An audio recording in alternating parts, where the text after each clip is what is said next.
Hello everyone, welcome to Carrie on Accessibility, where we explore technology and accessibility.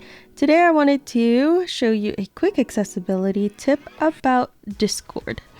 So here I have the Carrie on Accessibility server open. You should totally join if you aren't part of it yet. But what I really want to draw your attention to is the high contrast mode. This is relatively new and some people may not like this and some people may find this really helpful. I'm going to go ahead and zoom in here. We can see that there's outlines around different elements like the text area.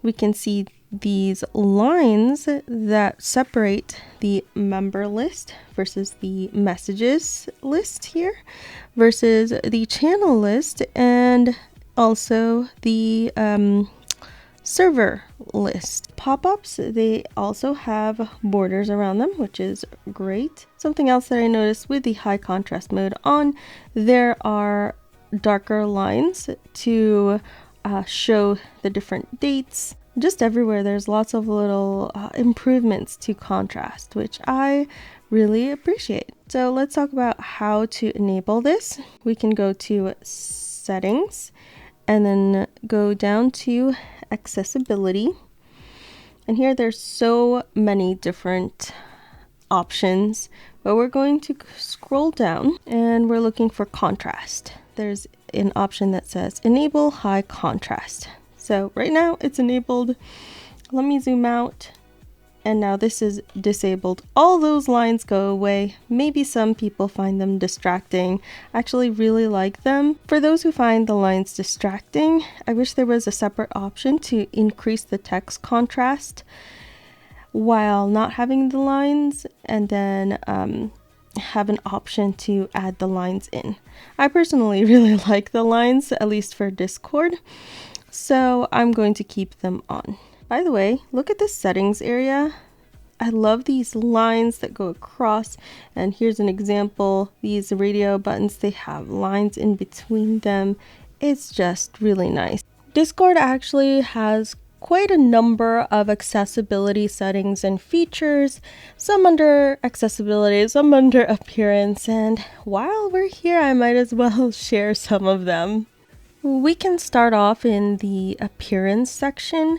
Now I do have Nitro, so I am currently using a custom theme, but there are some free themes, including a light mode and varying degrees of dark mode. So there's a very dark mode, a medium dark mode, and a lighter dark mode. They're really helpful, they're really nice. I like my darker pink, so we'll stay with that. If you want to change the scaling of the app, you can actually just press Control and the plus, and you can increase it. If you increase it too much, it may make it too large to use, but it's up to you what is the best size. Going back to those accessibility settings, I won't go through all the options, but I'll quickly breeze through them and let you explore on your own if you want to try them out.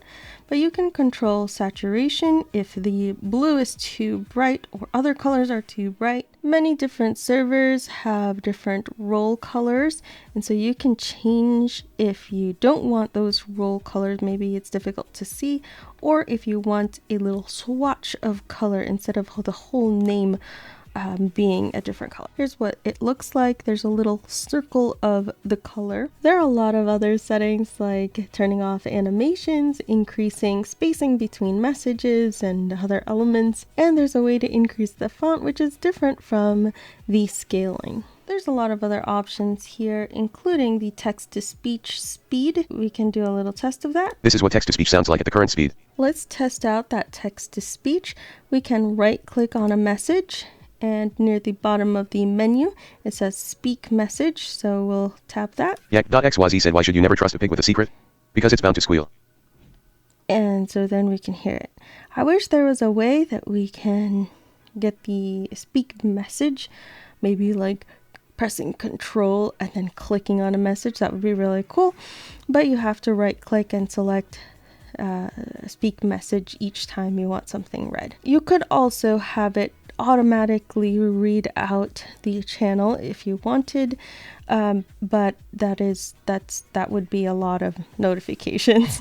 So that's a quick look at the accessibility features on the Discord app on desktop. Hopefully this encourages some people to join the CoA or Carrie on Accessibility Discord server. In another video, I may go over how I navigate Discord with a screen reader, but that'll have to be for another time. Thanks everybody for watching. If you like this video, give it a thumbs up below. Subscribe for more content like this. And if you want to support the channel and the work I do, consider becoming a YouTube or Patreon member. Thanks everybody for watching, and I'll catch you in the next one.